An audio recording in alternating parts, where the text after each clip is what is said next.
We are going to move from a resilience to a natural brilliant state.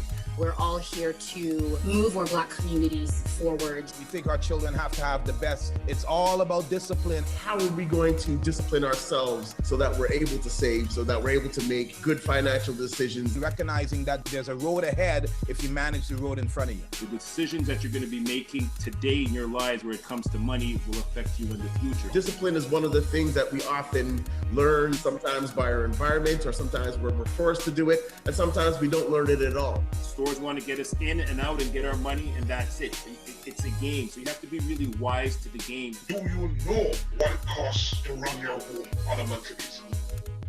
Good morning, everybody. Hoping all is well with you and yours. It is Community Space, another week of the financial literacy program that speaks the language of the community. It's a beautiful Saturday morning. Tika, how are you?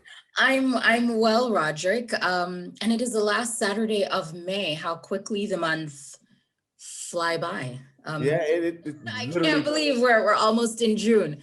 We had some rains, so looking forward to the sunshine returning and the warmth of for all of us in Southern Ontario, what a difference a day makes. Yesterday, we were down to 4 degrees Celsius. And prior to that, a couple of days before, we were at like almost 34 degrees. So it was hot. It was extremely hot. And the AC and everything else was on, but yesterday the heat had to come on. So hopefully we're going to be returning back to the somewhat tropical weather. Michael Pinnock, how are you this morning? Michael Pinnock, how are you? Sorry. Oh my God. I'm so comfortable. I know I'm excellent. It's always good to be here to listen to you younger folks go through, to listen to the doctor talk about all the things that will improve our lives as we listen and go forward. So no, I'm excellent, thanks. And I just work with the weather, Absolutely. That's all we can do. Yes. And as we often say, it's not too late to tell a friend to join us here on Community Space. Just don't keep it to yourselves, keep it to our community, keep it to everybody who could benefit definitely from the knowledge and the information and the insight that we have here. And there's a new saying, Roderick, make it a pandemic, spread it around widely. Absolutely. Well, that's one way to go. Yeah. That's one way to go. No, but we have Professor Irene Enriquez of the Schulich School of Business at York with us for the third session of 4 sessions. And this week we are talking about the economics of the financial market and the power of organized interests. And as alluded to last week, the BBPA fits very nicely under that umbrella of an organized interest. So I'm certainly looking forward to today's lesson, and I'm sure the very fruitful discussion that will follow. Just a couple of house rules before we get started. Please note that this session is being recorded. So for privacy concerns, you may choose to turn your camera off during the session, but when we are doing the Q&A, if you do raise your hand, we do ask you to turn your cameras on then. We are monitoring the chat. Feel free to post comments or questions in the chat, and of course, raise your virtual hand during the Q&A. Have I missed anything here, Roderick? No, I think we're pretty on point here. And before we get to Professor Enriquez, I recently, actually yesterday, just got an email from Schulich Business of excellence in terms of they're having an academy for Black and Indigenous youth in high school. For anybody who's interested in that, and it looks like it's going to be an amazing time throughout the month of July, please do, I will share that in the chat. And if you have anybody in high school who's interested in business and is interested in going in terms of further education to university, please do pursue that link. There's a lot of opportunities for the community right now, so take advantage. Yes. It's also run by our students, BBA students. So this is by them, for them. It's amazing. Absolutely. Fantastic. Right. And I'll make one last mention before we get into today's session. There is a textbook that is sort of an accompaniment to this cohort. If we'll post it in the chat, but you may have received an email. You can go ahead and purchase the Kindle edition of that book. I think it's about $14, and the BBPA will reimburse you $25. So we're also incentivizing you in a way to purchase the textbook. We will post that in the chat and continue to do so throughout today's session, but just wanted to flag that note about the notebook. So Professor Enriquez, thank you again. Over to you. Thank you very much. Now let me share my screen. How are you this morning while you're getting ready, Professor Enriquez? I'm fine. Can you allow me to share my screen? Thank you. All right. I'm good. The host disabled screen sharing, so I'll have to wait. Thank you. I am good. I'm just recovering from the weather. Insofar as it scared me yesterday when it snowed up here. Right? Yes, we saw. So I'm just going, oh no. So today, what are we doing today? Well, today we're going to do financial markets and power of special interests. And in the case of financial markets, I'll tell you what a financial market is and how it works and sort of the economics behind it. But before we do that, Roger gave me some homework. Oh, that's terrible. But I like homework, right? It's always a challenge. So the agenda for today is as follows. First, I'm going to answer to last week's homework, which is education a business, right? And what is the value of an education? Because you may hear this, it costs too much money. But for me, I want to show you with data what the value of education is, and also where the greatest value is, at least now. And this could change across time. Is that clear? The world is not static. Things change. When people move too much into one area, you have an oversupply, then wages fall, right? And then other areas where you don't see too many people, like a plumber, okay, all of a sudden their wages start going up. So keep in mind that everyone going to the same field is not good either, right? And so far there has to be a balance. So let's continue with that. And then I'm going to talk about financial markets. What are they? So as soon as you make your money, let's see where to invest your money. And then we're going to talk about the special power, the power of special interests and how to increase it in a digital world because there's so much information going out there. So how do you get heard? And so week 2 homework. First question is education a business? And I just want to say that Canadian universities are set up as charities as Act of Parliament. So Canadian universities are charities. And so that means that they're not-for-profit organizations. So that's why when you donate to a university, they give you a tax sort of saying, so you can take the money out from your taxes as tax incentive. And the other thing is, so most Canadian universities are not-for-profit organizations. And so they could make profits, but that is to pay for, in fact, their teachers, their professors, their buildings, the electricity, the water, all those bills. Believe it or not, the fees that students pay is not sufficient. So the government also has to put in money as well to allow the universities to continue. They also have to invest. They have to invest in new technologies to keep up with what's going on. Labs, so scholars, researchers apply for money from the government, whether NSERC or SHRC. There's the 2 organizations that we have here to actually get money for labs, for research assistants, etc. So it is a big enterprise, but it is a not-for-profit business. That's one. The next one is, what is the value of an education? In this case, I want to look at first, how valuable do you think it is? And how valuable will you think it is based on voting with your feet. Are people going there? Are people applying? What's happened across time? So what I'm going to look at is the participation rates in college university studies for the 18 to 24-year-olds in Canada, across Canada, to see what's happened. So let's take a look at this. Are you ready? All right. See, I got this all organized. Isn't that beautiful? It just comes up. There you go. So C is college, U is university. What you have here, this is from StatsCan. And as I said, if anybody wants my overheads, you can email me at ihenriquez at schulich.yorku.ca. I'll put it in there and I will send these to you if you'd like. Take your shoes from under the table, put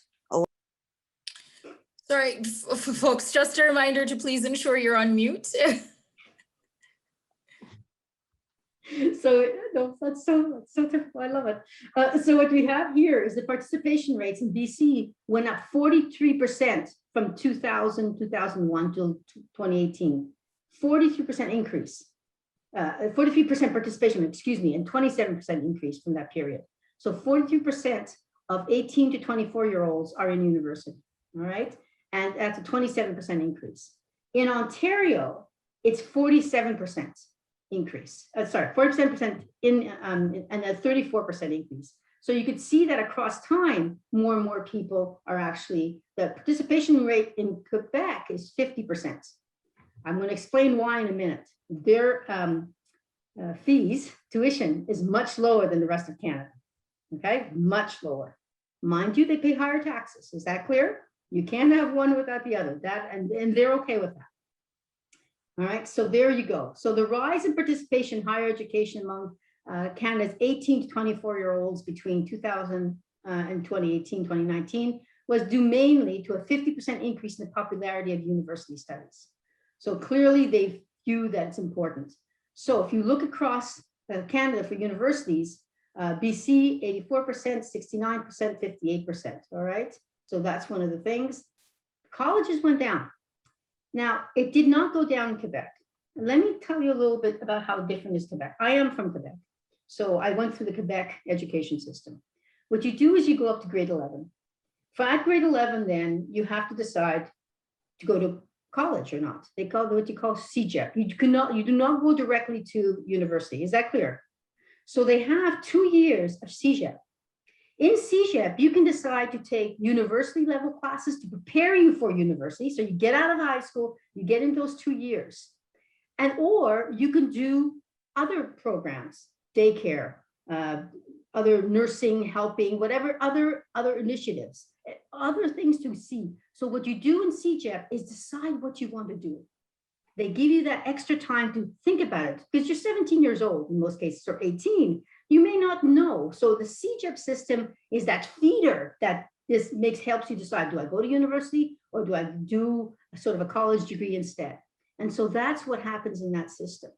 And so as a result, you see people, they do go to CEGEP and some of them stay there and then do other programs. And this is the way that Quebec has figured out how best to match people to the things they prefer to do. Okay. And so that's one thing here. And I'm going to stop that. So that's the participation state. So voting with their feet, people have said, yes, university, I think it's something I want to do. Now, the next question is, does a college or university education lead to a higher salary? Roger, does it do that? Well, let's look at the data. Oh my goodness, I love numbers. Okay, so what this is the median annual earnings of men between 25 and 64, okay, who worked full-time and full year as a paid employees by the highest level of education. So the triangle, blue triangle is a bachelor's degree. The yellow triangle or rectangle, whatever that is a college diploma. The red is the apprenticeship certificate. And the green is a high school diploma. This is median, meaning it's not the average, it's where most people are with this. Okay, is that clear? Now, with only high school diploma, who's the highest of overall? Chat, please. Who's the highest?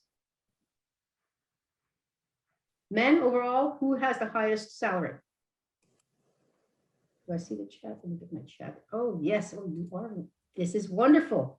Anybody? Come on. I need my people. Let's go. There we go. Thank you. All right. Alberta is the highest, right? And this could be 2016 where the oil price is really high. At that time, you have to keep in mind. This is from the census. Is that clear? So this is census data. And so is the highest. But what about the field? When I'm talking about high school diploma, apprenticeship, college diploma, bachelor's, who has the highest salary in general? Which group? Not the province. Which one? Thank you.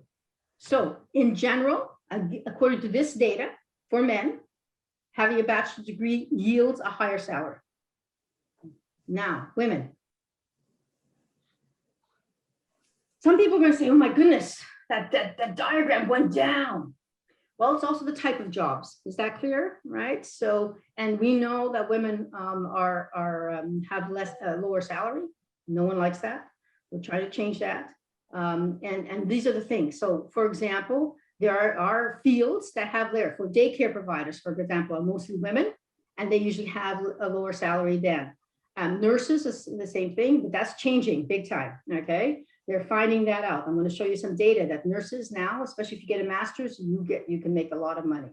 And so these are the ideas here where you're looking at and also for women, what you make more money when you have a bachelor's degree. Okay.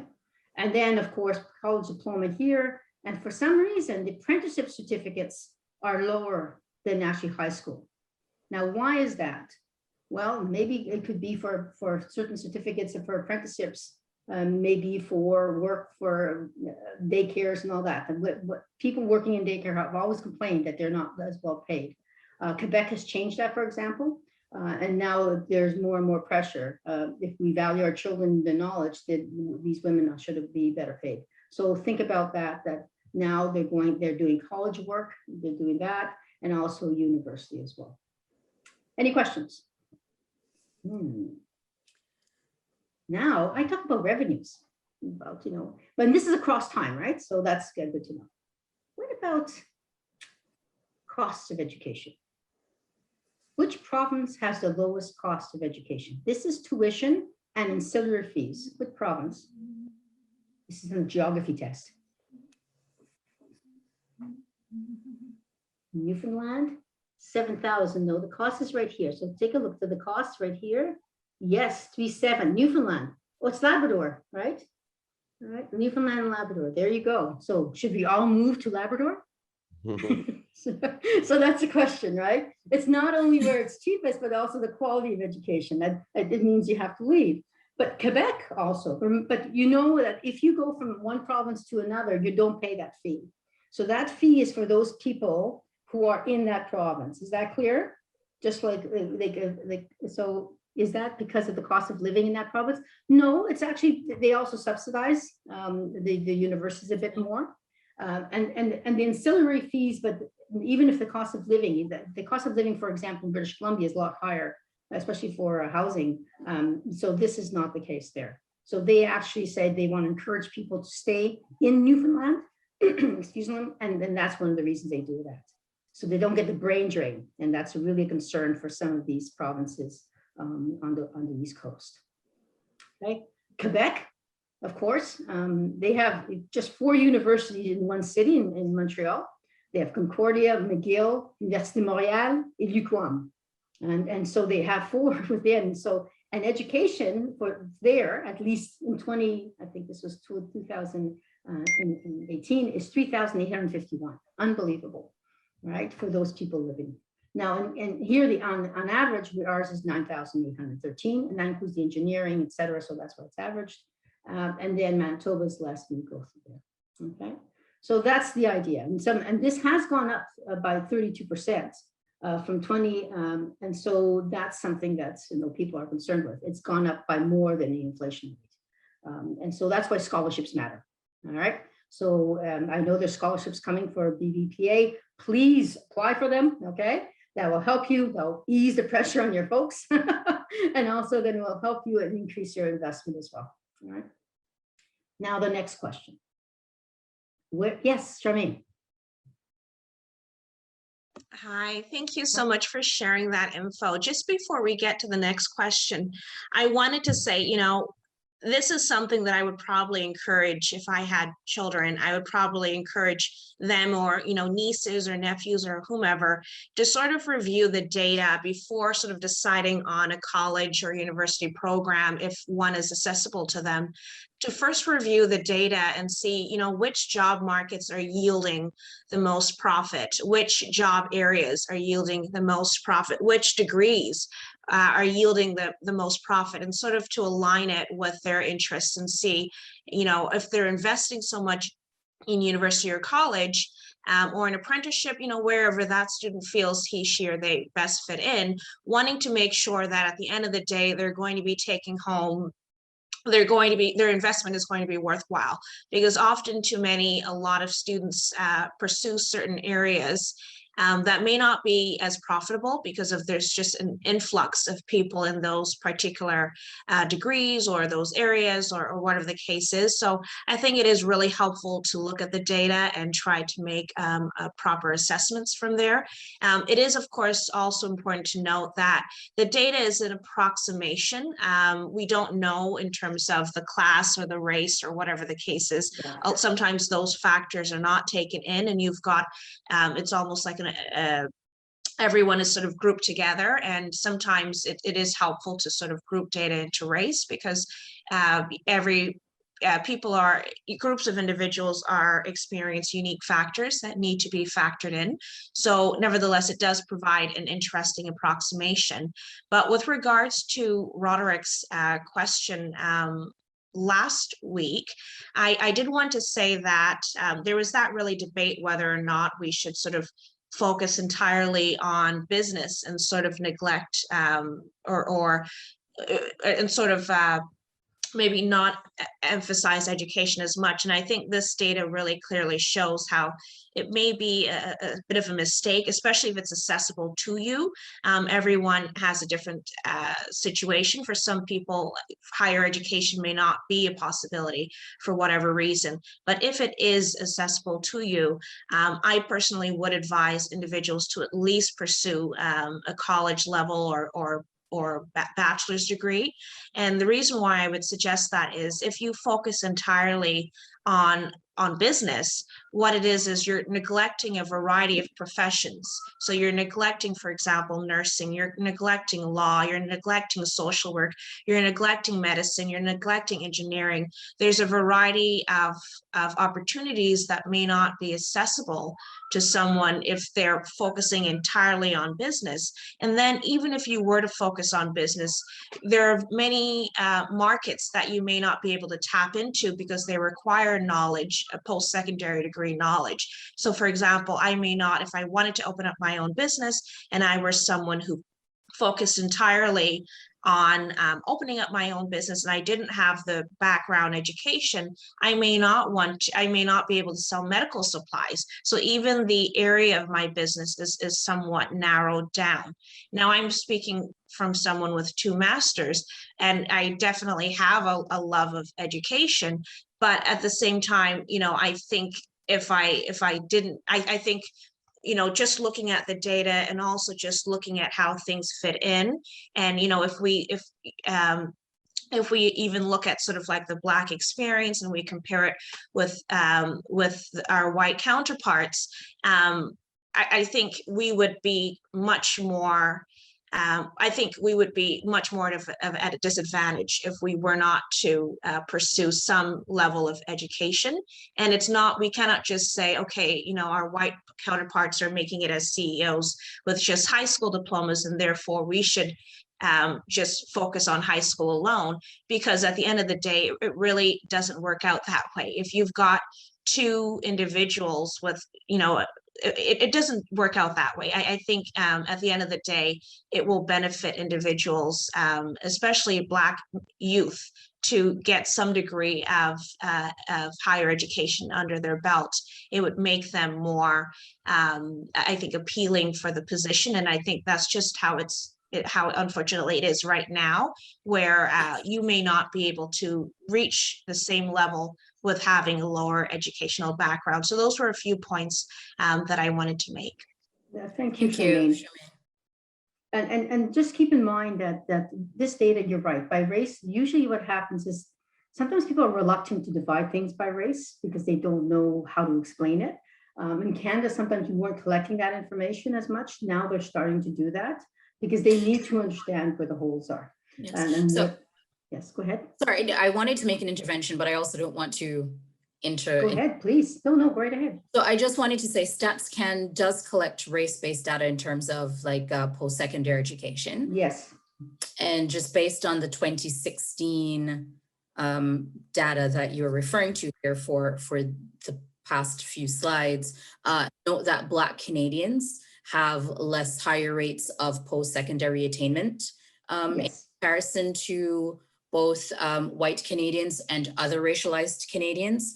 And interestingly, Black Canadians born in Canada are least educated in terms of post-secondary attainment in comparison to Black Canadians who migrated to Canada. And there's some other, like school board data that shows that the longer a Black person has lived in Canada, so we're talking third generation Blacks, are actually less educated in terms of their educational attainment in comparison to Blacks who migrated to Canada or first generation Blacks. And there's a whole lot of conversation that can be. There is going, absolutely. And Miles Korak has talked about it, that it's the poverty line that continues, and the accessibility to education is the huge problem there.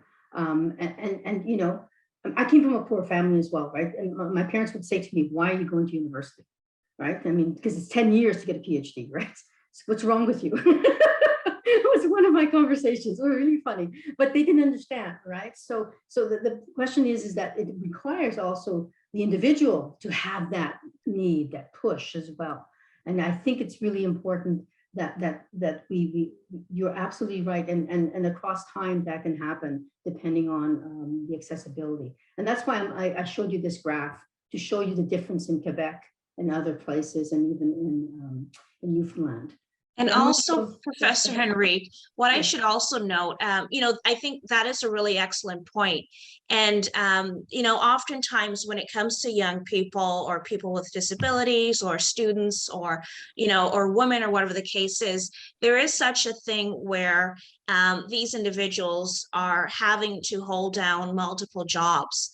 And, you know, it is a really unfortunate situation, but it is the reality. And so I can even say in my own personal experience, I have had to work sometimes 3-4 jobs in just 1 year in order to navigate what it is that I had to navigate, while also ensuring that I kept up my GPA. And so but, you know, when I reflect on that, I don't think I would have been able to get the types of jobs that I needed to get in order to go where I needed to go if I didn't have the educational background that I needed. And so I think that's something, you know, it's really important, because, you know, if I had only a high school job, I may not be able to work in research or administration or student affairs or whatever. I may only have been able to have what's available to me as working at in a profession that working in a job that it does not match up with my educational qualifications. So it's so important, I think, to sort of invest in education, you know, as much as you can. I understand it's not accessible to everyone, and we have to understand that respectfully. But if you can, if it is accessible, invest in it. And I would also say, if you are interested in investing in business as well, it's something you can do on a part-time basis. Don't necessarily say, I'm going to fully work on my business. I'm not going to pursue education and put all of your sort of eggs in one basket. You know, a lot of times I hear people saying, I want to make it into Hollywood. So they, you know, it's a family, and maybe it could be one or two of the parents saying, I really want to make it into Hollywood. And what they do is they leave their job and they focus all of their attention in trying to make it into Hollywood. But on the other end, you know, when they're not able to support their family properly, because they've got tunnel vision where they're focusing everything in one thing. Yes. So I think what we need to do. Charlene, I'm so sorry to interrupt. If you don't mind holding your thoughts just to the end, I'm making note that it's now 10:31. Yeah, one quick thing. So I think what we need to do is just make sure that we have a certain degree of balance, and that's what's going to help us as a community and as individuals. Yes. Great, thank you. You're welcome. Well, I'm glad this is creating lots of discussion. I think this is really important. So let me sort of go to the last thing on what jobs. Someone says, what kind of jobs can we get? So let me look at one more infographic, and then I'll move on to financial markets. And so what's really interesting about this is it's looking at post-secondary students 5 years after they graduate. Okay, so this is not divided by race. This would be interesting to see how this would be by race, but in general, post-secondary at 5 years, the fields that give you for the college diploma, all right, and with most money is engineering technology, followed by mechanics and repair, and physical chemical science. On the undergraduate degree, engineering technology again, engineering and nursing. Okay. Now on a master's degree, it's nursing, law, and business and related, right? So to get an MBA. Now an MBA costs money, right? So you have to look at what the benefits are, but also you're getting also the after 5 years, your starting salary is higher. So in this case here, this is also looking at the median. Median again is the most people at it. When they first started, 2 years after they graduated and 5 years after they graduated. So clearly a college certificate, the difference isn't that much. College diploma is a bit. Undergraduate degree went from 46 to 50, so a $10,000 increase in salary across time. So whatever that skill set you built up, better communication, ability to write, everything, all that skills that you built allowed you across time to build that wage. So it's not only the education, but the experience throughout that job as well. The same thing, look at professional degree. That degree includes things like, in this case, it says the professional degree is law, medicine, dentistry, veterinary medicine, optometry, and pharmacy. So those are the professional degrees. The master's level, again, also after 5 years, increased substantially, and a doctoral degree after, look at that. So it does. Now the question is, so this gives you an idea of what's happened and whether it pays off, at least in revenues, on the revenue side. Then you have to look at what the cost side is. And hopefully with the scholarship that gets better. All right. Now that you've made money, let's see where you're going to put your money. All right. So insofar as that's concerned, and so why does a doctoral degree give less pay when a master's degree? It all depends what it is. It takes a long time and depends on the type of job you get. Some people go into academia, depending on the fields, and others go into it. So the starting salaries are different, but across time it gets higher. So the financial system here includes funds from savers to borrowers, okay? So the idea of a financial system is it allows you to give, so people save money and then there's others who borrow money. And there's always people who are saving at some point in their time and there's others who want to borrow. Depending on the life cycle, maybe you want to buy a house, maybe you have children, and all these things you have to, households board finance purchases, firms borrow to pay workers and upgrade their capital. Governments borrow to build roads, schools, bridges, to purchase goods and services, and to make payments. So everyone's borrowing and some people are saving, and this is how the system works, right? To make it as efficient as possible. And what's interesting about this is when functioning properly, the financial system helps enhance economic activity. And the financial system includes intermediaries and financial markets. And together they facilitate the flow of funds. The intermediaries include banks. Is that clear? So these are the banking systems. So say you want to get a mortgage, you go to a bank, you want to buy a house, you go to a bank, say, look, I don't have my $800,000 to give them right now. Can you lend me the $8,000? And then you negotiate a mortgage, depending on, they look at your history, they look at how much income you're making, they predict how much income you're going to make in the future, and there you go. So then you decide that. And then you can also borrow to buy a car, you can borrow. So these are the things that you do, and that's normal. That smooths your consumption across time. If you were able to borrow, right, then it makes it extremely difficult. Financial markets, on the other side, are way of borrowing on the side of businesses, if you will. So if I'm a business and I say, well, I need money, I have several ways of getting money. I can go to a bank and borrow, right? So I develop a business plan and I go to the bank.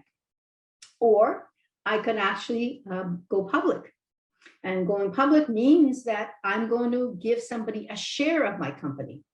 And by doing that is that they buy, this is also called an initial public offering, they buy, so ownership in your company, partial ownership in your company. And then the people who buy it are called your shareholders, all right? Or you can have a partner, right? That's a different system where a partner puts in money and then becomes an owner of your organization. So there's different ways of doing it.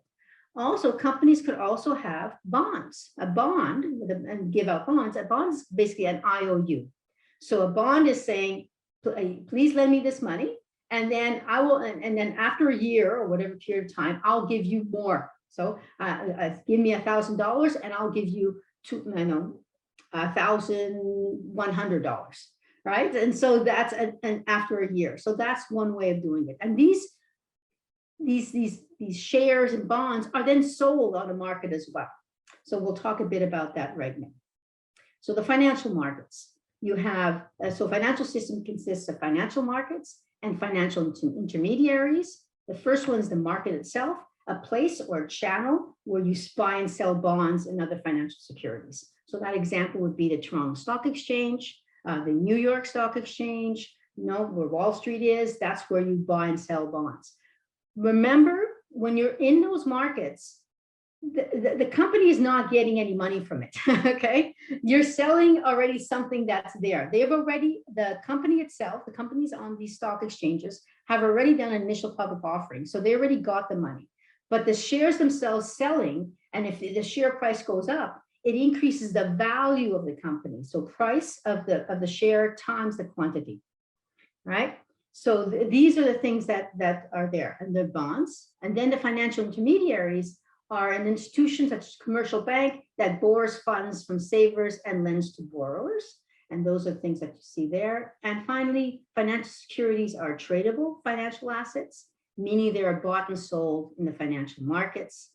And an asset is anything of value owned by a person or firm. So for example, land is an asset. Some people buy land, they buy property, right? They buy apartments, and then that's a financial asset. And then they could sell it when it's increased in value, but they can hold it also when it appreciates in value. So those are the things that people have. It's not only stocks, it's not only bonds, it could be land, it could be property, it could be different types of capital. So for example, Bill Gates, part of his portfolio is $2 billion worth of farmland.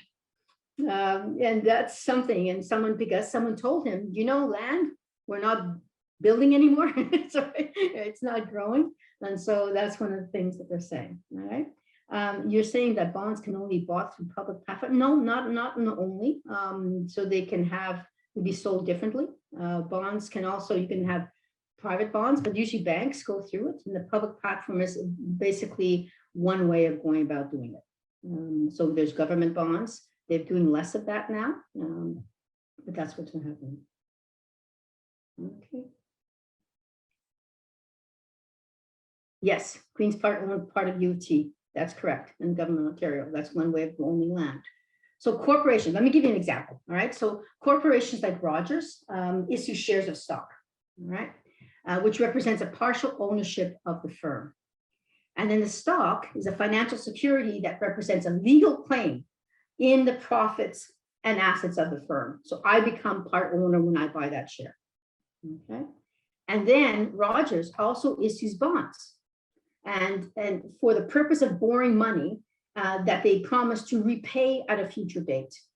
Cities issue bonds as well. That's how they get some money. And then bond market is very important, right? In fact, a lot of people who are risk averse use the bond market. And then many years ago, the return on some of these bonds was close to 6%. Now it's not that. So people are looking for other assets to see if they can get a higher return, all right? And the bond market in the past was 2 times the size of the equity market in value. A bond is a financial security issued by a corporation or a government that represents a promise to repay a fixed amount of funds. And so that's something that there, and borrowing using bonds is done directly with lenders. So in contrast to borrowing from a financial institution like a commercial bank. So when you issue a bond, so Rogers issue a bond, it goes directly to it's the Rogers with the lenders or whoever they are. And each of these types of financial assets are then often sold in secondary markets, and that's what's going on now. So the bond market and the TSX are called secondary markets, where you buy and sell stocks. But those are already, an IPO is different. Like I said, initial public offering, that's when the company gets the money, right? They initially sell some shares of their company, they release shares, then they get the money. Then afterwards, once it's on this secondary markets, you and I are selling our own shares. So I'm going to become less of an owner of a company, or I'm going to sell it. I'm not going to no longer be an owner, and someone else is going to buy it. Okay. So financial instruments are based on 4 simple needs. One is to raise capital. You want to do this, and something about raising capital. Let me just do this here. We raise capital without borrowing by selling shares of our business to the public. So that's one way. So if I'm a business and I don't want to borrow from a bank, one way is saying, let's see if other people are interested in becoming owners of my business. So we trade an ownership stake, a claim on future profits in exchange for cash. And this is called an initial public offering, as I mentioned earlier. Another way to raise capital is for companies or governments to borrow directly from the public by issuing bonds. And this is basically an IOU. So that's raising capital, important. The next part is storing, protecting, and making profitable use of excess capital. So in this case here, you're actually saying, I have this money. I want to maintain its value. Now, I can either put it underneath my bed. So suppose I have $200,000. Oh my God, yay, I won $200,000 in the lottery. So I can do one, I can put it underneath my bed. Is that a good idea? What will happen across time if I keep it there? What's going to happen? No. Come on, Roderick. Let's go. Nada. Nothing's Nada. No interest. No interest on it, or profit. And in fact, it could be that you're going to lose money, right? Because there's no interest. And if there's inflation, it's just going to eat up on the value of it. So that's an issue. So this idea of storing, protecting, and making profitable use of excess capital is when you have this money, where do I invest? Now, you could be risk averse, in which case you could buy a treasury bond or something like that and get small interest rate on it. That's fine. You could be then a bit more riskier, and you could say, well, let me do an analysis and let's see what kind of company I want to invest in. Okay, then you have to make a choice. What's going on? What is the company doing? Do I think that company is going to make future profits? So I ask all these questions, and though you could be a long-term investor, or of course you could be a speculator, but we'll get there in a minute. The next thing is, so that's part of it's important. The next issue here that we want to look at is insurance against risk. Sometimes what you say is that, okay, you know, this someone mentioned putting all your eggs in one basket. Charmaine mentioned it insofar as education is concerned. The same thing is with money, right? Where do I want? Do I put it all in Canadian stocks? Or maybe do I consider also the US, where the market is growing substantially? What about in other places around the world? So when I'm looking at this idea of insuring against risk, whether it's a risk for you or whether it's the risk for a business or insurance in general, this is a good way of looking at it. So insurance against risk, so if I'm investing in the market, I may say I'm going to have what you call an exchange traded fund, which follows a market in another country or an industry. And I'm going to use that to sort of make sure that whatever I'm investing in, I'm not only in one thing. So I could have an exchange traded fund on the S&P 500. So that's the US market. I can have an exchange traded fund on the TSX, which replicates the Canadian market. So what I'm doing, instead of investing in individual companies, I may actually invest in follow the market in general. So that, you know, if I'm risk averse, that would be an interesting way of doing it. And believe it or not, this robo trading that's going on with actually no person who's advising you is using that, is using ETFs. Because of course, the fees on exchange traded funds are very low. So you get whatever earnings you get from that, it goes directly to the investor. So just keep in mind that there's a lot of stuff about insuring risk to diversify your portfolio so that when one market goes down, doesn't mean the whole portfolio goes down. So you have things like bonds, you have things like, so that idea of diversifying risk is very important. The next thing is speculation. Okay, I know y'all love it. You know, someone tells us, hey, psst, this company, if you put money in, you'll get 1,000% return. Very rare. Okay, so just realize that if you're looking at this insofar as the need for the speculation, just, you know, the short-term thing, usually it goes slow and easy in investment, right? And you'll find out, you know, you find somebody, you know, an older person, all of a sudden they didn't know, but they're a millionaire. Why are they a millionaire? Because they invested a long time ago when they were younger, and they kept it in and they kept reinvesting and they used their savings.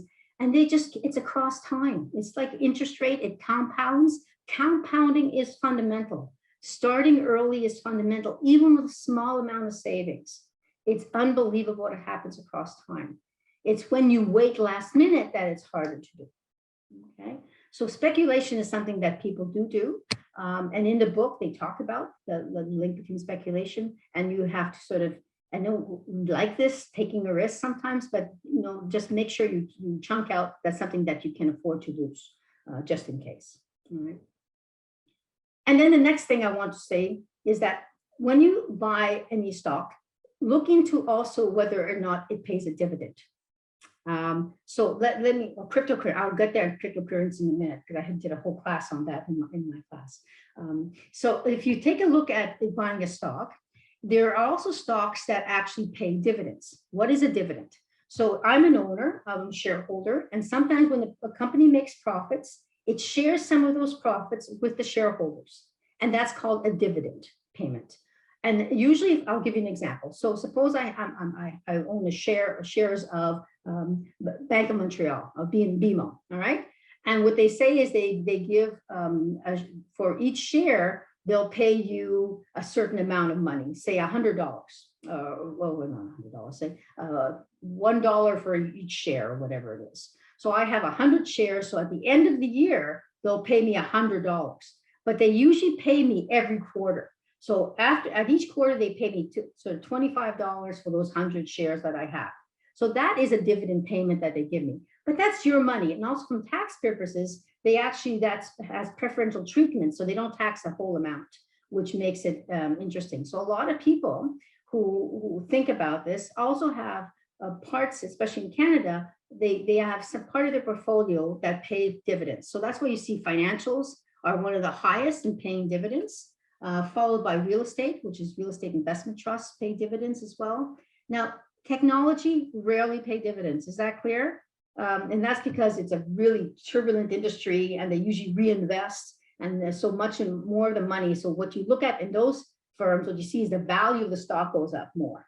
But in dividend paying stocks, they usually mature industries, and that's why you get dividend payment to attract you to go in there. And then, of course, there's consumer that has something, communication services less. So I'm just giving you some data insofar if you want to know, if you want to have invest in a stock that also pays dividends. It may not increase very much in value, but you get this regular income coming in, depending on how many. So can you please also clarify the values of ETFs? It's called exchange traded fund. And what these exchange traded funds are they're created by these financial intermediaries, and their objective is to follow the price of that another fund, another index. So it's like an index, if you will. It follows the price of it. So if I want to have, I'm interested in the U.S. market, but I don't want to go into the U.S. market itself. Well, I can get an exchange traded fund that follows as the stock market, the S&P 500 or the NASDAQ or another market, and it gives me sort of the valuation of that in this fund. So it just follows it. So if its value goes up, the ETF, the value of that ETF goes up. And then I could buy it low, I can sell it high, then I make a return on that. All right. Is that clear, Carol? Did I explain that to you? Can you please elaborate on the difference between an IPO and stocks? Okay, an IPO is when you initially put out the stock. Okay, initial public offering is I'm a company and I'm going to go public, or I'm going to put out shares because I need money. An IPO is when then it goes out to the intermediaries who buy it. And then afterwards, the stocks themselves afterwards are sold in the market. So sometimes you hear when they ring the bell and there's a new company issuing new stock, that's when the company gets the money. When you're buying and selling stocks, you yourself on the market, that's the company's already done the IPO, the initial public offering. Is that okay? All right. So that's so we as individuals are not able to participate in the IPO, only large businesses with lots of money? Correct. Usually it's the large ones that buy it, right? So the investment banks go in there and they take it, and then afterwards. So sometimes we try to get in there because maybe TD may have it, or whatever, whatever trading organization you use. They try to offer it, but usually it's the big ones that go in first. Thank you. Yeah. So sometimes I find out where the IPOs are happening. Usually at the beginning it's so high because there's so much, froth going on. The best, the big, I call it the testosterone effect at the beginning of it. And then afterwards, wait for about a week and all of a sudden the stock price starts coming down. So I'm okay waiting. Let people get excited, and then I wait when the emotions out, and then do the analysis of the company. Because I really look into what the company is doing. I just don't guess. So I'm not big of it in speculation. I'm better at sort of looking at it, taking it slowly back up and seeing what happens. All right. So I did quickly on markets just to give you a feel for it, because I'm not going to do the whole thing. But I'm going to now talk about the power of special interests. And Maya Angelou said, if you don't like something, change it. If you can't change it, change your attitude. And I kind of like that, because it says, I even say, I'm not going to be unhappy with everything I can't change, mine, because I'd be miserable. I'd be taking some antidepressants all the time. So instead, I just say, what can I do? Where are the things I can go? What are the things I can do? And then it gives us a little bit more hope.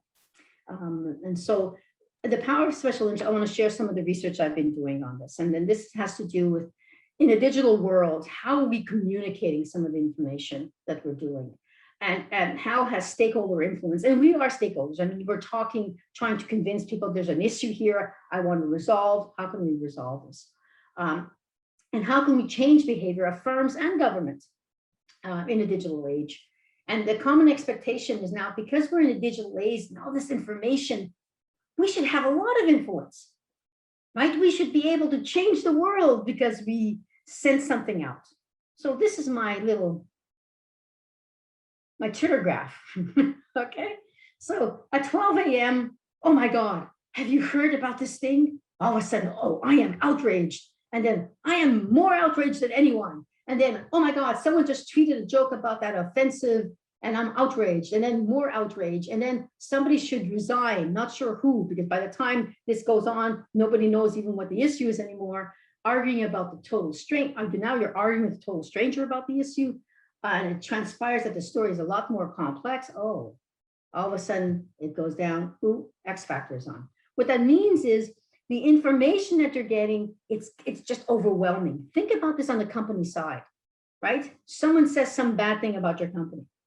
How are you going to react? There's this thing. Now, a lot of companies say, well, I'm going to let it blow over because I know this happens, right? And so then the question becomes, how do we deal with it? What is the thing? How can we get across to people in getting this information?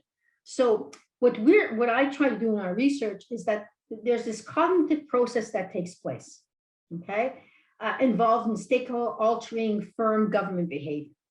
So first we get all this information disclosure, okay? And when you get this information, there's this filtering process that takes place. So stakeholders first need to reason to act and to do and to do something. And they do that when interests and their identity is challenged. And when their identity and their interests are challenged, they'll say, I need to do something, right? This is not right. And they must notice and make sense of the issues as well before deciding to act on them. They must discern them. So they also filter out many issues before they can act upon because they don't notice them or they misinterpret them. But this information overload is a really big issue when you get this. Remember on the internet, and even there's more bots. They say there's actually more bots than there are human beings in there. Because what they do is they reinforce whatever they're trying to do. So keep in mind that that's happening as well. And so, but when information overload, one's field of vision narrows, and also you use heuristics to simplify things. Remember I talked about asymmetric information, right? When there's so much coming in, then you start narrowing, and then you try to find information that confirms your beliefs. And so you are really, you want safety in something you already know, and you seek information that confirms prior beliefs. So that filtering thing happens, right? Because naturally we're trying to make sense of all the information coming at us. But then there's something called sense making and sense giving that alters this filtering process. So we have to understand that both Google and Facebook, they have algorithms that are actually influencing and engaging us and keeping us in our bubbles. Have you ever done this? You went somewhere and you bought something, right? And all of a sudden, all the ads are always on the things you were looking for. Did that creep you out? It did creep me out. I mean, and somebody said they went to their mother's house and all of a sudden their ads had to do with the toothpaste that was in their mother's house. How did that? But it's just that they're collecting a bit of information, right? And they're sort of putting things together. And so what's interesting about this is that these algorithms also create these bubbles. And also firms have an easier time engaging in sense giving and to provide a counter narrative. So if I know this as a company, if I know this is happening, how do I provide a counter narrative to actually try to explain what's going on? So these efforts, so they're countering. So you have sense giving, companies giving or other people giving, trying to help you, and you're trying to make sense of it, but there's others also trying to make you look at their point of view, all right? And eventually you react. You say, well, I'm going to decide what to do. And then what's interesting about insofar as deciding what to do, you start framing it. You want to create change. How do we create change? So you must frame the issue in a way that will attract supporters, okay? It can be harder to break one established sort of frame in the digital age. Why? Because of all the information, sometimes also it's really cheap to provide more information. The bots can create a problem because if more people are saying, I like it, I like it, I like it, you don't know if it's actually people liking it or the same person or this bot going 1,000 times on likes. So this thing about information and from an economic point of view is that you want real information and that's creating an issue. So it becomes harder to it because it's now so cheap to just sit down. It's called slacktivism, where you just push a button and say like, but you're really not engaged in it. You're needing, so, and that's what was really interesting about the Black Lives Movement is people were engaged. They saw that. They not only said they like it, they went and protested. They went out there and visualized. They said this is, so clearly this engaging, this synchronicity, they got synchronicity, right? Insofar as things came together, the moons aligned, that people decided. So that's this ability to synchronize, so people to see things is happening, right? So the idea of slacktivism, the likes are not enough. You need synchronicity. You need to frame it, and you need people to say, yes, this is important. This why, and then it's consistent not only from your group but from other groups coming in saying, we need change. We need this to change.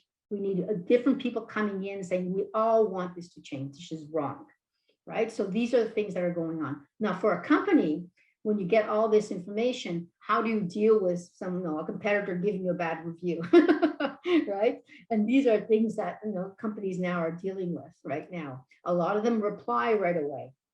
So you see this a lot where, for example, you're unhappy with an airline. So you tweet out something and all of a sudden you get a message from the company. So you say at Air Canada, all of a sudden Air Canada is going to say, can you DM me, direct message me because I can tell. And it's them realizing that, that social media does have an impact, but they want to make sure that you're doing it. So just keep that in mind, that social media has created a new world. And that insofar as influencing, you have to think about framing, you have to think about how other people are looking at this, and keep in mind that it's not an easy thing to do.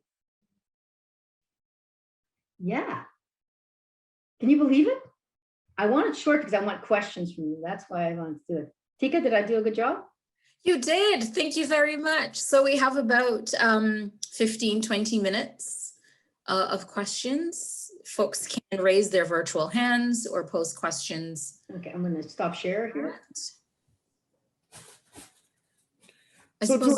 So to achieve that synchronicity, yes, and I guess distinguish something that worthy of contributing to, how is that done versus, I guess, just the bots that are liking? Yes. Well, the synchronicity, it's almost as if you have to get different audiences, right? So the synchronicity is not only with your group, but other groups saying, let's work together. A good Black Lives Matter with the Indigenous, right? They got this, that we are experiencing the same experiences. What's going on in Palestine as well. So these people are saying, you know, there's some commonality here. Can we look at the voices and seeing what it is? So the synchronicity is happening. People are sort of starting putting things together. And we do this a lot in the universities, right? And so far as teaching people how to connect dots, you know, what is going on. And, you know, there are a lot of things out there from the synchronicity as far as information and understanding where things are going. And there is a counter narrative all the time there. Always. There's always people trying to protect their interests. And you have to say, well, how can we sort of, you know, keep that in mind, see it when it's there? Some people, what they do is they block, right? So that that voice doesn't come into your feed. And those are the things that they have. But the synchronicity is bringing that. It's harder to do. It's not easy now because there's so much. Remember at the top, when they're sense making, sense giving, they're trying to do that. The algorithms that are there as well. I mean, you have to understand that we're using a system that's also created by people, and then there's also biases in that. Right. Michael had a question. Yes. Yeah, a question and a couple of comments.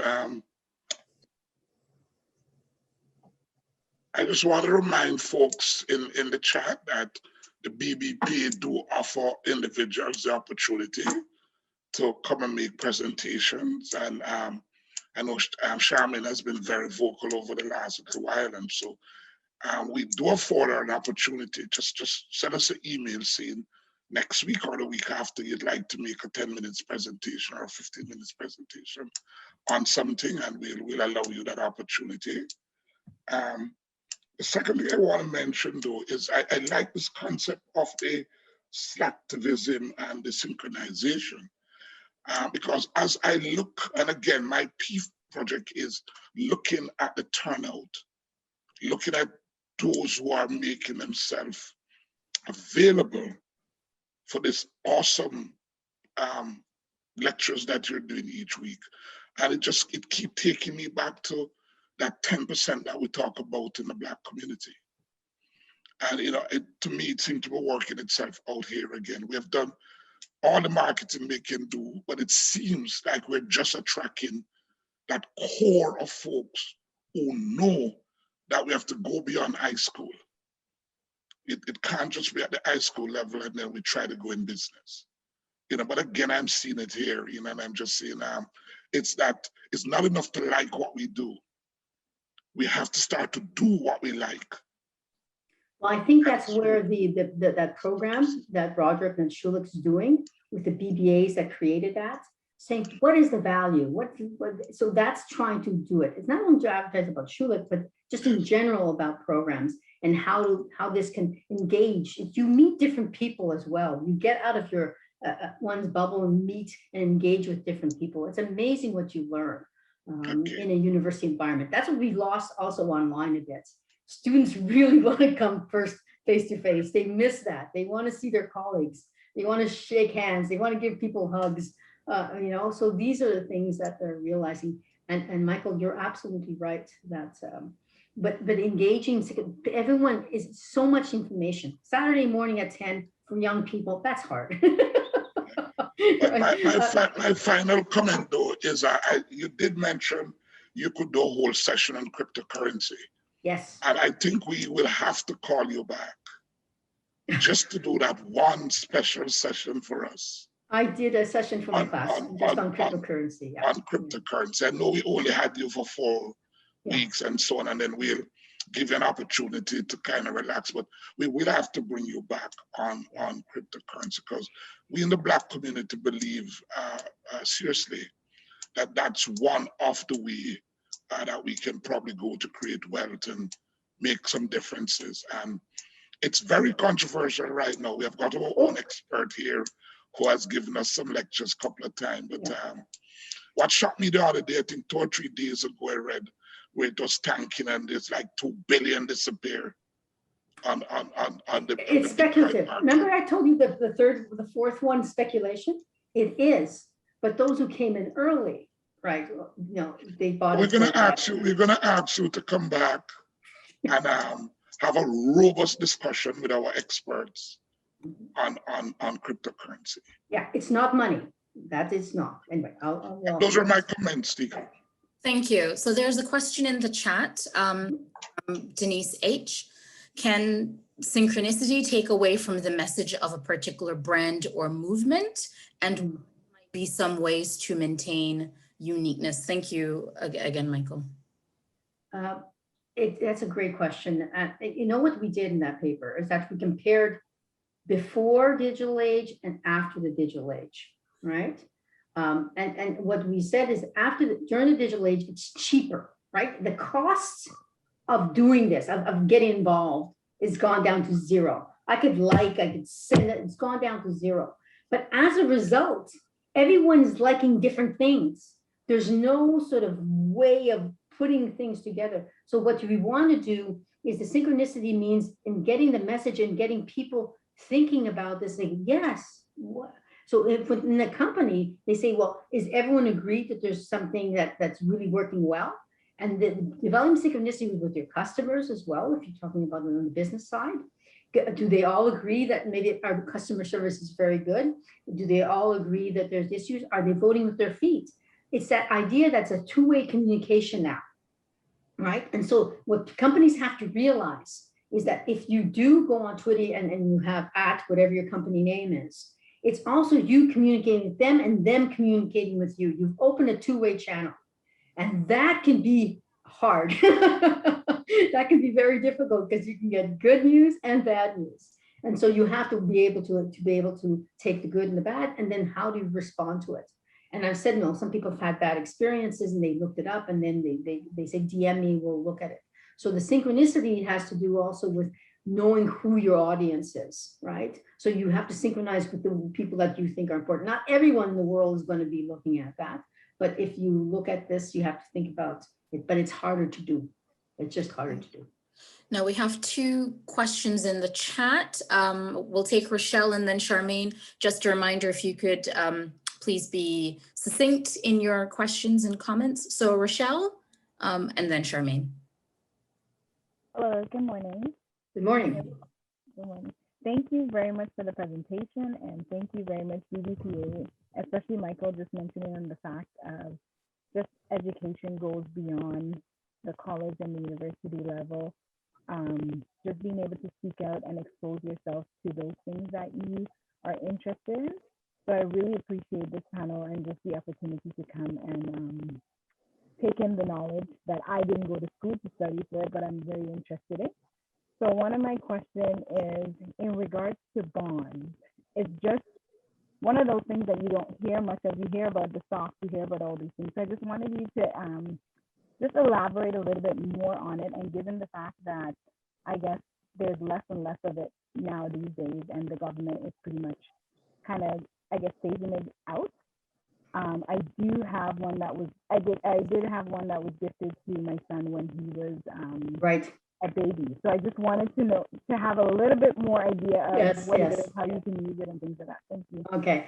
Thanks, the Canadian government now is, you remember, because the interest rates are so low, bonds have not been as attractive. So they've come out of sort of, they're not issuing as much, and they're basically going to big companies or organizations to get some of the money they need. And the central bank is doing their buying bonds from the government. They don't need us to buy their bonds in order to get the money. So let me just, there are municipal bonds as well. Cities give out bonds. The city of Toronto does this. So if you look at any sort of annual reports, insofar as exchange from bank or TD or whatever, and they have a bond fund, right? In there, you'll see a list of all this. So sometimes when you get into these RESPs, registered education funds, some of them are risk averse and they have bonds in them. Now, whether you want to get a bond, there is a bond market, but it's also costly to get in there because there's something going. But you can go through your trading account and buy bonds as well directly. But there's a market there, and then it's sort of inversely related to the interest rates, so it's a bit more complex. But buying a bond is one way of doing, and there's a huge market. But these are with big players going on. So for smaller players, like investors like you and I, we buy a bond fund, right? A bond exchange traded fund, which follows the bond market. Now the price right now is fairly low, but across time, as interest rates start going up, then the bonds as well may go up as well, depending on the situation. So what I would suggest, for someone starting out, is actually get an exchange traded fund with bonds and putting in that in your portfolio. Another example is a GIC, like, a guaranteed investment fund, whatever, GIC. And so that you can also use as well to get some interest on it. And these pay interest. Now, from a tax purpose, interest is taxed higher than dividends. So that's one of the things that people look into as well. But you can sell your bonds as well, and your government bond, and just get the money and then maybe put it somewhere else. All right. So we have another question from Charmaine and then Dwayne. Hi, thank you, Mr. Brereton. So one question that I had, Professor Enriques, was if you can provide sort of like, I would really appreciate a lecture basically on a step-by-step process in terms of investing, because I think there's a varying degree of comfort level when it comes to that, and a varying degree of education around investing. And I think that would be really helpful for youth to sort of have that information. So that would be one thing maybe to connect with the BPA about. But for now, I guess, if you were to give a few pointers for someone who is risk adverse versus someone who is risk accepting, what would you say would be the best way for a young individual having either of those qualities to start off when it comes to investing? Usually when someone makes a recommendation, they have to be certified. So you have to be very careful Right. insofar as that's concerned. Now there are, all sorts of, if you go to the TD or any of your banks, they have like websites and people who are professional. Be careful if they're just chatting general about investing. There's tons of stuff on the internet from these banking institutions about investing and how to invest. For someone who's risk averse, sometimes, my late father was very risk averse. He'd never, the stock market, he'd never put a penny in there. And if he'd known now what I do, he'd just twist in his grave. But the reality is that, it's different strokes for different folks. And some of them people had just put in GICs, and they put in the bank, and it's a little bit of interest, and that's how they did it. Some actually bought government bonds, Canada savings bonds and things like that. That's risk averse. You're guaranteed that income. So it's AAA, it's guaranteed, not a problem. Others, what they do is they put in monetary funds, right? They put it in sort of very simple money funds, and that's fine, and that's good too. And so Treasury Bills as well. And so these are things that they put in. In stocks, some of them put in, there's some variability, but they put it in dividend paying stocks. They don't move too much, but they're consistent across time. Now, history does not necessarily predict what's going to happen in the future, right? I'll note that the two cohorts of our community space program was dedicated to investing. So I want to misquote, but I think those videos are posted on the BBPA's YouTube page or will be posted shortly. So just note that the 13 weeks or maybe the 26 weeks prior to this session were dedicated to in investing and saving. And we have a few folks here who were part of those sessions.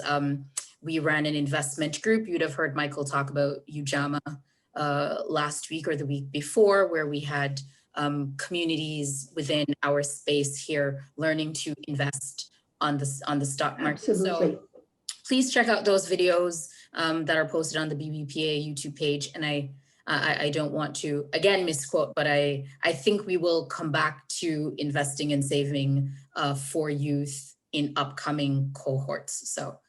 And just to mention, those investments are still live. The groups have still got the funds on the stock exchange doing what it's supposed to do. And as you see, just over time. So when we pivot back to it, they will give us a report as to what is the status, et cetera, et cetera. That's excellent. That's excellent. And that's the experience, right? It's just, we do that sometimes, a play money, right? And they play around and they see what happens. And that's what we need to do is experiment. but it's also long-term. What sometimes happens is these classes are only for one semester, but the investment decision itself usually is long-term. What happens from year 1 to year 5? And the patience, it's the patience, because what happens is sometimes the market price goes down, like, oh my God, I'm losing money. So what, right? It's just on paper, wait, maybe it was a bad news, things can get better. It's that learning how to deal with the markets going up and down. That's what people have to learn with. And that's diversification that allows you to sort of accept that if you can. Yeah, there's a lot of psychology, obviously, that goes into investing. And I think, obviously, from the BBPA's perspective, that's one of the things that we intentionally have set Good out. for you. Yeah. And what about to those people who are risk accepting? So sorry, Dwayne has been waiting. So can we come back to that question of risk accepting, just so Dwayne can get in as well? So we will come back to that, Charmaine, but Dwayne, please go ahead.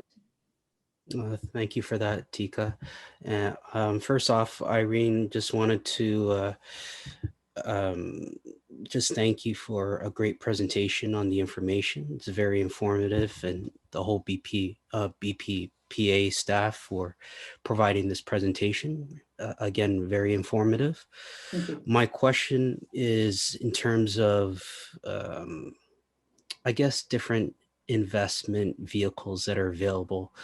The stocks, we talked about cryptocurrency. I actually put it in the comments there, but if you type these things in to Google, you're gonna literally find like millions and millions of different hits on where to invest your money into stocks and cryptocurrency.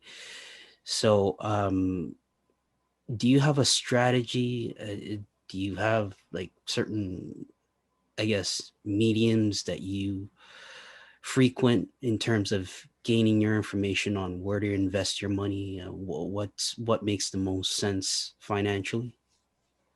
Or if I may even add to that question, how do you figure out what is the clutter and what is the solid information? Okay. That's right. Yeah. Yeah, I know. It's overwhelming. So when I was doing research on crypto, I actually went in there and I just said, wow. I went to actually research papers. I went to people who are actually not selling crypto. Crypto used to be, it was dark money, right? It was used from people who are laundering money and was on the dark web for a long time. And so I give the story about where it originated and why now people are considering it important, and also the environmental cost of it, because it used a lot of energy. So it's the blockchain is what's important. So if I'm going to invest in something, it's maybe not the crypto part, maybe the blockchain part. All right. So that's the things that for me in my mind is what's behind it. And so the idea is, remember, one of the reasons why crypto went up so much is everyone's at home. Right? Everyone's at home and they're thinking, oh, I need to make a quick buck. I mean, so these things, people are learning about it on their own, and young people are excited because it uses technology and things like that. So the question then becomes, what's behind all this? What is sound, what isn't, and then look at the information about where the base is, where it's being traded, and things like that. So, and then what's a wallet and things like that can be lost. How can you do? Now, also what I look at is, what are the central banks doing? Very interesting. Mm-hmm. Very good point. Canada. What's the Federal Reserve doing? Remember, this is about, is it ever going to become money? Right? So I sit back and go, right? Is this going to be, it's maybe here to stay? I don't know. I mean, you have Ethereum, you have, whatever play money you talk about, there's many different cryptocurrencies. So some people are trading in a basket of cryptocurrencies. So we're going to have to think about that. So if I were to give a class, I would say, first, what is the base? What are the central banks doing? What are they talking about? And what's going on there? So there's different players, and I would want to know where they are before I go and invest a lot of money in. Basically what the experts are doing and what the... Absolutely what they're saying, right? Right. I recently just, started out in this space myself in terms of investing in stocks and cryptocurrency. Mm-hmm. And I have a lot of friends that have been investing for years, so I have a little bit of guidance that way. Excellent. Excellent. But I'm also looking at what you pointed out, Irene, in terms of looking at, okay, what are others doing? Maybe people that have a high net worth. I look at a lot of athletes actually and Yes. see what they're putting their money into, because they have like hundreds of millions of dollars, Yeah. and these guys, you know, But they can afford to lose some of it, right? So that's the point. You have to think about, they can afford to lose it, but what can you do, right? And so I always say, be careful. Insofar as you have to say, what can I afford? When I put something in and sort of riskier, I say, okay, if it goes down to zero, am I okay with that? Right. Well, I basically work off of a 5% rule. You know, Good for whatever you. my earnings are, I'll put 5% into that. Okay. You know, into different vehicles.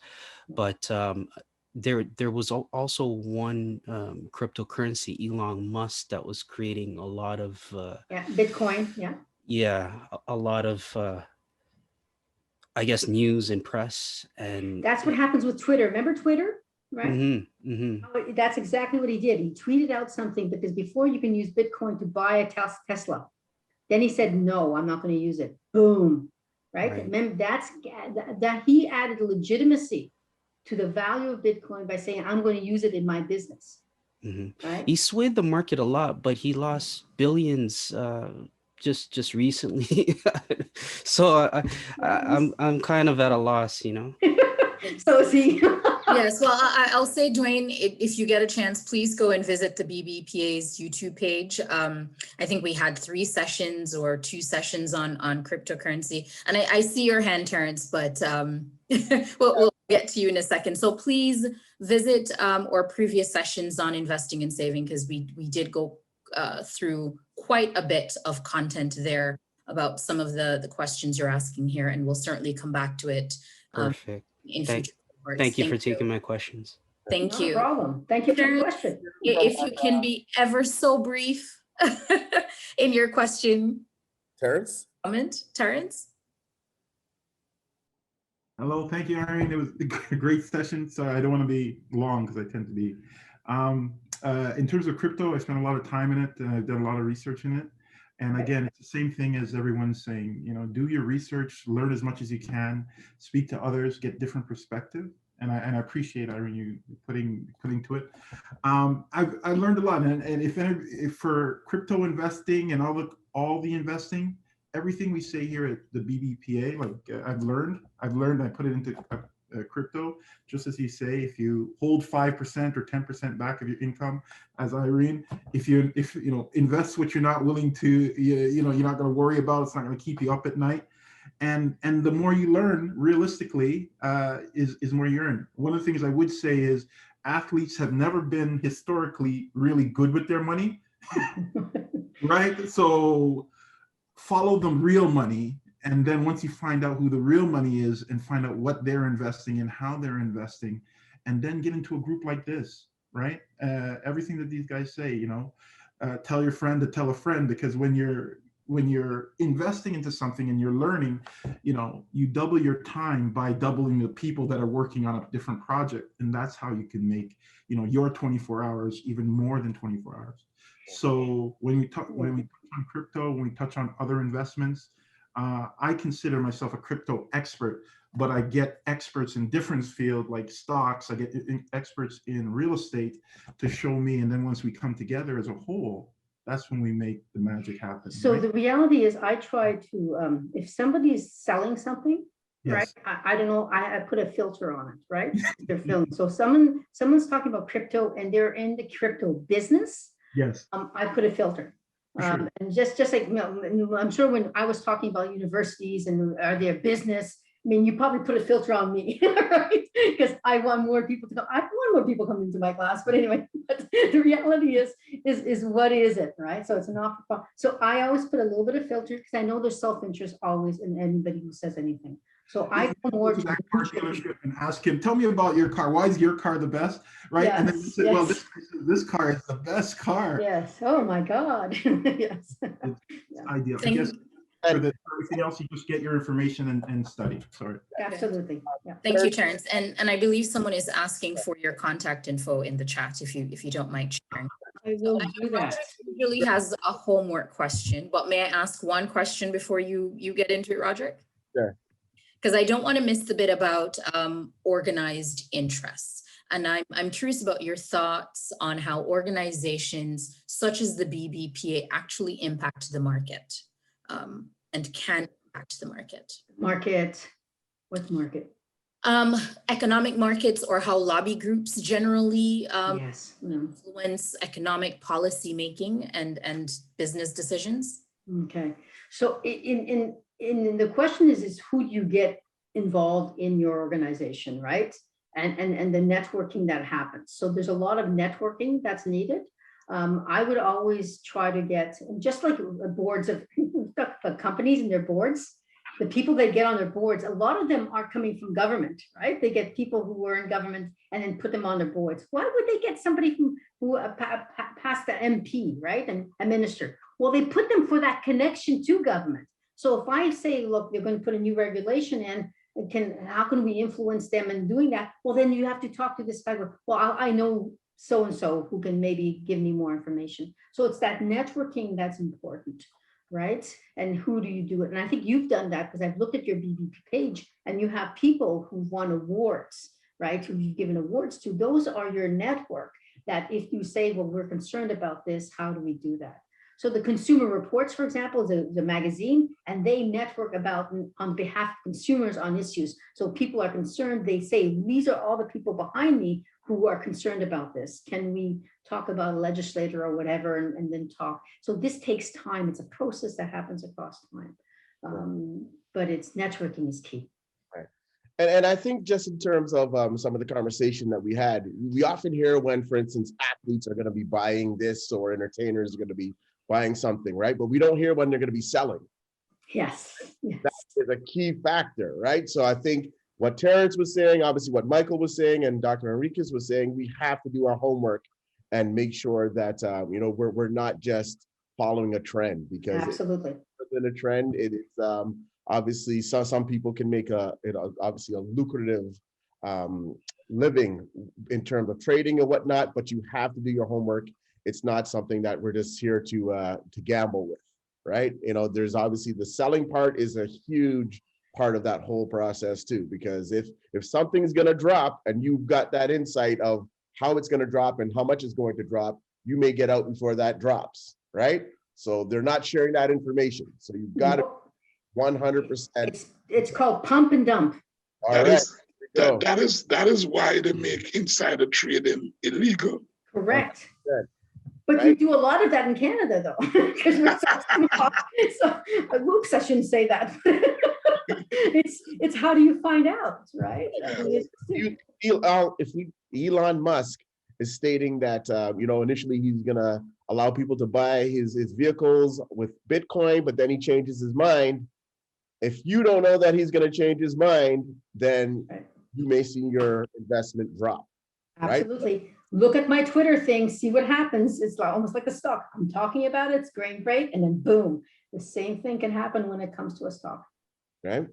Yes. So sorry, I'm always reminding folks of the time. I do want to get back to one question. I think Charmaine had asked about tips for those who are okay with risk. If we could respond to that and then get ready to bid everyone goodbye. Well, tips okay with risk, again, just look at what's happened in the past. I mean, there's all sorts of data you can get.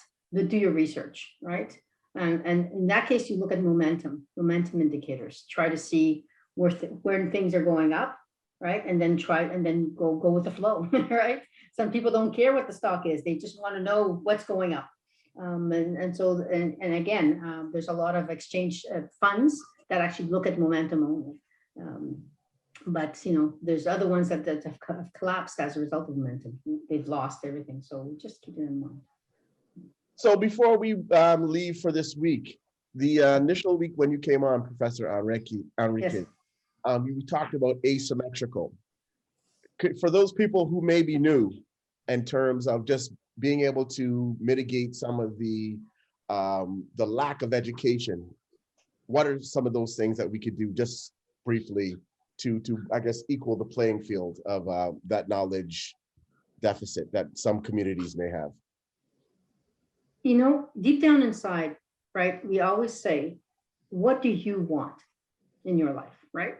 I think what we need to do is you have to want to do and to succeed, right? The ability to know, I know it's hard. And I've come from a background where, I was the only female PhD in my program, all guys. And then I got a job and they said, well, you only got it because you're a woman. I just almost tore my hair out, right? These things happen. People say things, but you can't control what they say. What you can't control is how you react. And so my view has always been, we need to do, and we need to say, we can do this. And we need to sort of say, there are naysayers, ignore them. They're not going to waste my brain here. I'm just going to continue on. And these are the things I think are really important, is that you have to sort of continue on, think about it, have the initiative. It comes out, it comes out in your face. When I see both of you on my screen here, I know that you're inspirational. People want to hire people, want to do things, do it that way. And then we have to move forward. Education is the way forward. Education and learning and experience and consistency learning.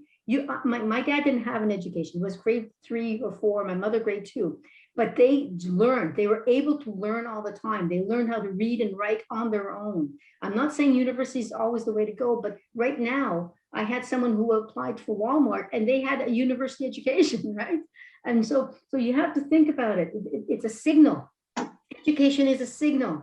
Asymmetric information, I want to know. And so you have to understand that as from an information perspective, it's a signal. You need to signal. Thank you. Absolutely. And on that note, we are definitely pursuing and encouraging higher education in terms of everything that you endeavor. Get the information, go above and beyond. It's going to take us going above and beyond. My parents used to say, you've got to be twice as smart as the next person to get forward, and just based on some of the realities of our race and how we're perceived. So, I think with that, we got to pursue further and just go get it, and don't stop. You're never too old to learn. And don't share it with don't keep it to yourself, share it with the community, reverberate that. So final words this afternoon, Mr. Michael Pennock. Tell a friend to tell a friend to tell a friend. All right. To join us here on Community Spaces, the financial literacy program that speaks the language of the community. Tika Pennock, final words for this. For those who are in high school or with high school aged family members, the BBPA's National Scholarship Program is opening in a few weeks. So please visit their website, visit their YouTube page for recordings of previous sessions. And we look forward to our final week with Dr. Enriquez next week. So please tell a friend to come out and enjoy some good conversation. Thank you. And we're going to talk about globalization next week. All right. I saw just for the final word, Monica. Yes. What final words? Oh, yes. She was clapping. I was clapping. I was saying yes. Another great session. And thank you again, Professor Enriquez. Such enlightening classes. Tell a friend to tell a friend. I've tried. One of my friends is here. So like me, Absolutely. So next week, we want everybody to tell a friend to join us. So tell one or two of your friends. We're always consistently getting our numbers higher.